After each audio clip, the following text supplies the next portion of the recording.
మనం ఎప్పుడు ఒంటరిగా కూర్చోను, ఒంటరిగా ఉంటే ఎప్పుడో ఒకసారి బావుంటుంది. బట్ ఎప్పుడు ఫ్యామిలీతో ఇలా నలుగురితో ఎక్కువ మందున్న ప్లేస్‌లో కలిసి నవ్వుకుంటూ మన బాధలన్నీ మర్చిపోయి ఎంజాయ్ చేసే మూమెంట్ ప్రతి ఒక్క లైఫ్‌లో ఉండాలనమాట. సో, యాక్చువల్లీ ఇదంతా ఎందుకు చెప్తున్నానంటే ఇవాళ మా అత్తయ్య కొడుకుది, ఇంకా కోడలిది ఫస్ట్ యానివర్సరీ అనమాట. సో, ఇక్కడికైతే వచ్చేసాము. సో, ఇక్కడైతే ఫస్ట్ అత్తయ్య ఇంట్లోనే మొత్తం ఫుడ్ ప్రిపేర్ చేసేసారనమాట. అండ్ ఈవినింగ్ టైం చిన్న పార్టీ లాగా అరేంజ్ చేశారు. సో, ఆఫ్టర్‌నూన్ అయితే చక్కగా అందరం కూర్చొని ఫుడ్ అయితే తినేసాము. బట్ అందరూ రాలేదనమాట. కొంతమంది మిస్ అయిపోయారనమాట. సో, దాని తర్వాత ఈవినింగ్ టైంలో ఇంతమంది ఉన్నాం కాబట్టి తలా ఒక చేసి పార్టీ కోసం అరేంజ్‌మెంట్స్ అయితే చేస్తున్నామనమాట. సో, చక్కగా ఒకళ్ళు అవి ఊతుంటే ఇంకొకళ్ళు అవి కడుతున్నారనమాట. సో, నాకివన్నీ ఇచ్చేశారు.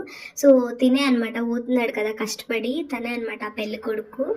సో, డెకరేషన్ అయితే ఇలా సింపుల్‌గా డెకరేట్ చేసాం. ఇంకా స్టిచ్ చేయలేదు కొన్ని లెటర్స్ అయితే మాత్రం.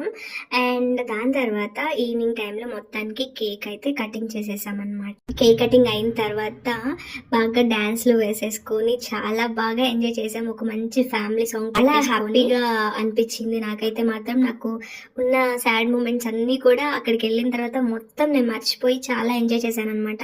మీ లైఫ్‌లో కూడా ఇలాంటి మంచి మూమెంట్స్ ఉంటే తప్పకుండా నాకు కామెంట్ సెక్షన్‌లో షేర్ చేసేసుకోండి. దీని లాంగ్ వీడియో కూడా పోస్ట్ చేస్తాను. Please do check it out and subscribe.